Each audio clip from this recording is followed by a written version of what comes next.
புதன்கிழமை 5ஆம் தேதி மகாபலிபுரத்தில் நடந்த தாவேகா பொதுக்குழுவில் தீர்மானங்கள் எல்லாம் வச்சிருந்து நாளை மறுநாள் தாவேகாவினுடைய பொதுச் செயலாளர்கள் டெல்லியில் தேர்தல் கமிஷனை பார்த்து தங்களுக்கு சின்னம் ஒதுக்க வேண்டும், எங்களுடைய ரிஜிஸ்டர்ட் பார்ட்டிலேருந்து ரெகக்னைஸ் பார்ட்டியா பண்ணுங்கன்னு ஒரு எழுதி கொடுக்க போறாங்க. there is a standard operating procedure for that.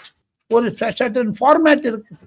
அந்த மாதிரி எழுதி கொடுத்தீங்கன்னா they will definitely give you a common symbol. அது 2026 தமிழக பொது தேர்தலில் தமிழ் வெற்றி கழகம் விஜயினுடைய தலைமையில் இருப்பது கிரிக்கெட் பேட், அதை தேர்தல் சின்னமாக தேர்ந்தெடுக்க இருக்கிறார்கள்.